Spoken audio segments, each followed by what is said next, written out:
नमस्कार, आप देख रहे हैं टीवी न्यूज और मैं आपके साथ हूं। तो आसिम राजा आज 60,000 70,000 वोट से जीता हुआ मेंबर पार्लियामेंट होता और मेरी वकालत कर रहा होता। आपने हरा दिया उसे। शाबाश, मुबारक आपको, मुबारक गयूर रामपुर वालों आपको। एसी की ठंडक मुबारक, कूलर की ठंडक मुबारक, टाइल्स लगे हुए घर मुबारक,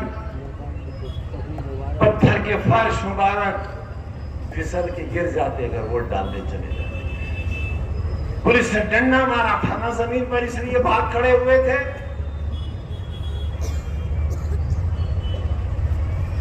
अगर एक जिस्म पर भी लग जाता मर तो नहीं जाते। मैं तुम्हारे जख्मों पर अपने दिल का खून लगाकर उनको मरहम बना देता, और तुम घर से निकलते तो जालिमो। राजा पठान नहीं है इसलिए, इंसान तो है, इंसान तो है। तुमने एक इंसान को जलील किया है।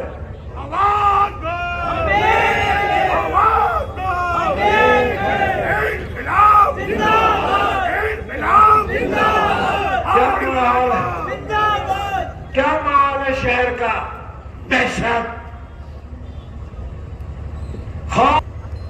तो तुमने क्या किया मेरे अरमानों के साथ? घर से नहीं निकले राजा के लिए, क्योंकि एयर कंडीशन की ठंडी हवाएं तुम्हें ज्यादा पसंद थी। नैनीताल की ठंडी फिजाएं, हवाएं और वहां की पहाड़ियां तुम्हें पसंद थी, और तुम नैनीताल चले गए। उसके लिए शर्म नहीं आई? नहीं शर्म आई? मुझे आई, मुझे आज भी आती है शर्म। वहां जाकर शराबें पीने वाले लोग, ठंडी वादियों में ऐशो इशरत का वक्त गुजारने वाले लोग रामपुर के मुस्तकबिल के मुहाफिज नहीं हो सकते, ना आज और ना कल।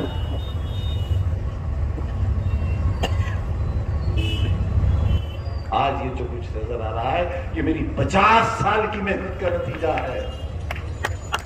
मेरी 50 बरस की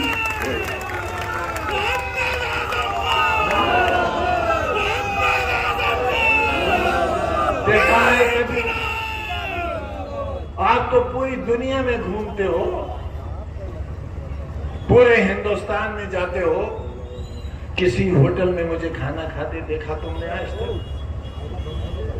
रामपुर में कहीं चाय कॉफी पीते देखा आज तक? किसी ठेले पर बताशे खाते देखा आज तक? कभी कहकहा मारकर हंसते हुए देखा मुझे आपने? फिर आखिर मेरी मुस्कुराहटें क्यों छीन ली आपने? मेरी सांसें क्यों छीन ली आपने?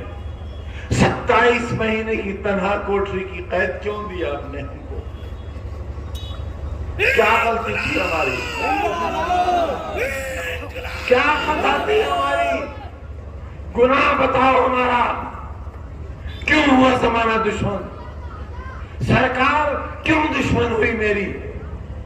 मेरी जान की दुश्मन क्यों हुई? मुझे क्यों जेल में जहर दिया गया? बताओ मुझे क्यों जहर दिया गया? 2 दिन तक कोरोना के भयानक मरीज को जेल के बाहर क्यों नहीं जाने दिया गया ताकि मैं मर जाऊं? क्यों आखिर किया आपने मेरे साथ ऐसा? मैंने तो तुम्हारे लिए एक ऐसा शानदार अस्पताल बनाया था जहां इतनी ऑक्सीजन का इंतजाम था कि पूरे मंडल के मरीज रामपुर आए। ये थी मेरी सोच उस वक्त जब कोरोना का नाम को जानता था। मेरे एक आंसू का हिसाब नहीं दे सकते आप। सामने की बैरिक में मेरी बीवी बंद थी, और 8x11 की कोठरी में मेरे साथ मेरा बेटा बंद था। कोई है बाप, कोई है ऐसा जालिम बाप जो 27 महीने तक अपनी औलाद के खून के आंसू अपनी आंखों से देखता रहा हो? है कोई बाप ऐसा जालिम? मैं हूं ऐसा बाप। किसके लिए? बच्चे का मुस्तकबिल खो दिया किसके लिए? بیمار بیوی 1 سال ایڑیاں رگڑتی رہی قید کے اندر. پروفیسر سے ریٹائر ہونے والی عورت کس کے لیے؟ سونے اور چاندی کے کنگن کے لیے؟ کسی عالیشان کوٹھی یا محل کے لیے؟ کسی جہاز یا ہیلی کاپٹر کے لیے؟ اس کے لیے پارلیمنٹ کا چناؤ آیا اور آپ نے اسیم رضا کو ہرا دیا. شرم نہیں آئی آپ کو؟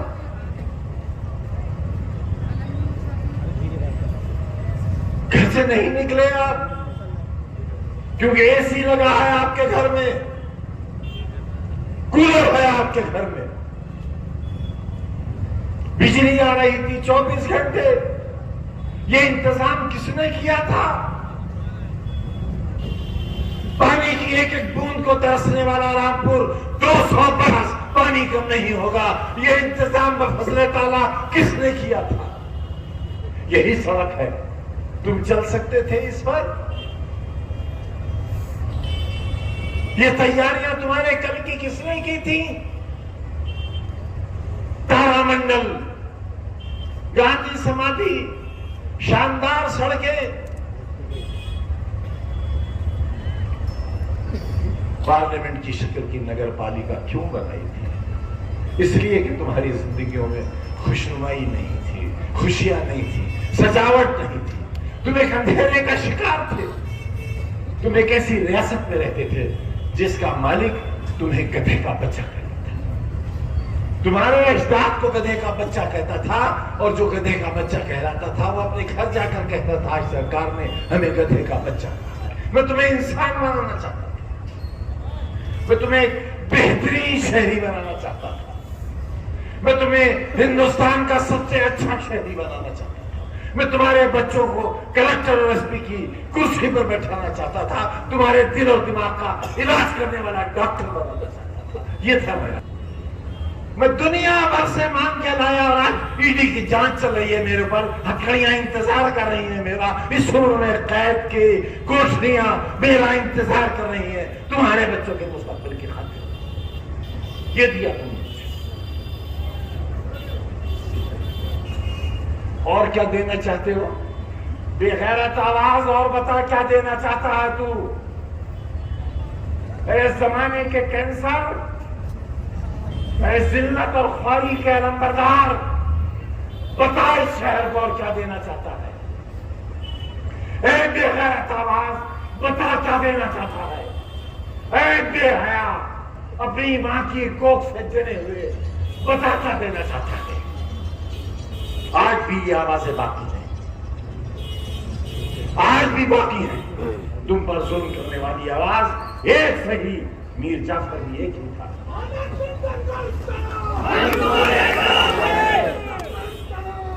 ہمارے ساتھ ہے. میری موت چاہتے ہو؟ میری موت چاہتے ہو؟ مارو مجھے, ماں تو گولی یہاں مجھے.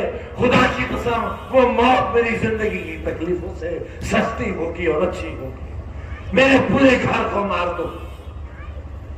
تمہیں معلوم ہے ظلم کے کتنے پہاڑ سہ رہے ہیں ہم.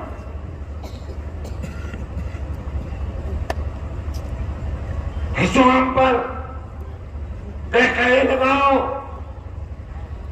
بیچو اپنا ضمیر, بک جاؤ ایک ایک ٹکے کے لیے, اور اتنا کرو ان افسران کو جو ہماری بربادی چاہتے ہیں. یہ جلسہ نہیں ہے آج, یہ روز حساب ہے. تم سے حساب لینے آیا ہوں, تم سے موت مانگنے آیا ہوں. اپنے لیے تھک گیا میں اس زندگی سے.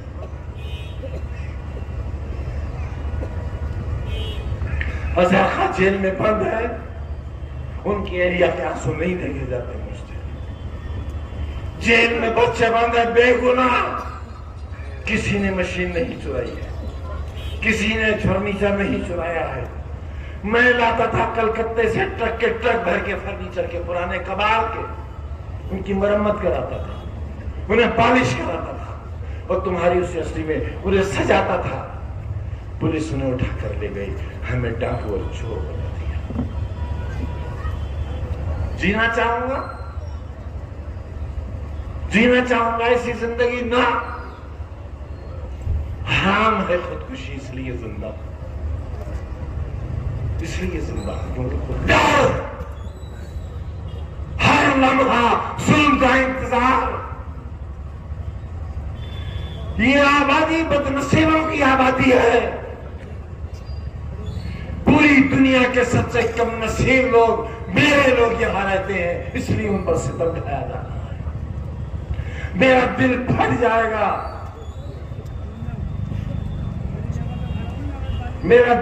जाएगा, अगर तुमने बेवफाई की तो।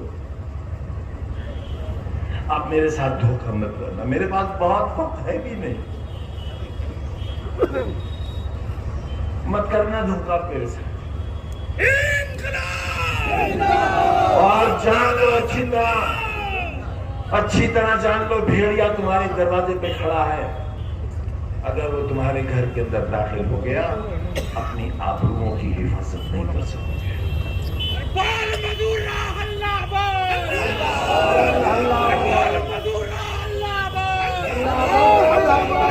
कुछ मत सोचना मेरे लिए, कुछ मत सोचना मेरे बारे में बहनों, कुछ मत सोचना।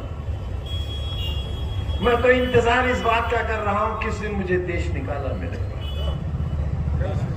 क्योंकि अब सिर्फ एक ही जुल्म बाकी रह गया है कि मुझे हिंदुस्तान से निकाल दिया जाए। मेरा वोट देने तक का इख्तियार है, मेरे जीने का हक इसलिए बाकी है कि वो मुझे सीधे नहीं मारना चाहते हैं एड़ियां रगड़ सारा दिन अदालत में खड़ा रहता हूं। मेरे अहबाब, मेरी बीवी, मेरे बच्चे फैसलों का इंतजार करते हैं कि कौन सी जेल होगी, कहाँ जाना है, कहाँ होगी। मैंने क्या कर दिया? तुम्हारी अच्छाई का सोच के मैंने कितने लोगों को बर्बाद कर दिया। मैं उन सबसे माफी मांगता हूं जो मेरी वजह से जेलों में हैं, जिन्हें तकलीफें मेरी वजह से पहुंची हैं। मैं उनसे कहता हूं कि अगर मुझसे कोई बदला लेना चाहता हो तो मेरी जान हाजिर है, मेरी जान लेकर अपना फर्ज पूरा करो।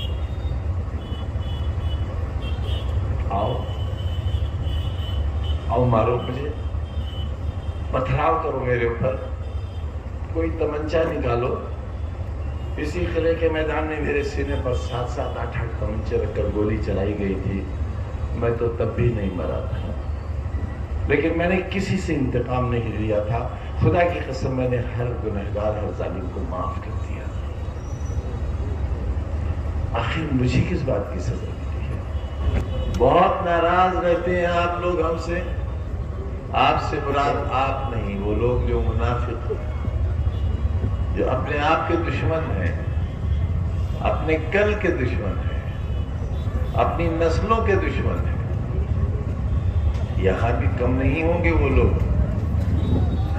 और यहां वो लोग भी मौजूद हैं जिनका टेलीफोन सीधा मुरादाबाद और रामपुर और लखनऊ और दिल्ली तक मिला हुआ होगा। यहां से डायरेक्ट टेलीकास्ट हो रहा है और वो सुना जा रहा है। अगर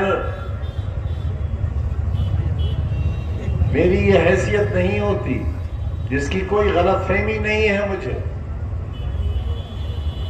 तो 24 घंटे नहीं बल्कि 24 मिनट के अंदर मेरी मेंबरशिप खारिज करके इलेक्शन कमीशन नए चुनाव का ऐलान नहीं कर देता। 5 बजे अदालत का हुक्म होता है, और इस जुर्म की सबसे बड़ी सजा जो कि 3 बरस की थी, अगर ये 30 बरस की भी होती तो ये सजा शायद मुझे दी जाती। वो सजा दी गई, और 5:10 पर इलेक्शन कमीशन ने ऐलान कर दिया कि रामपुर में इलेक्शन होगा। और रातों रात उत्तर प्रदेश विधानसभा के स्पीकर ने विधानसभा 37 नहीं बल्कि हड़बड़ाहट में विधानसभा 38 की सीट को वैकेंट डिक्लेयर कर दिया। और अगले दिन چناؤ کی تیاریاں شروع ہو گئی.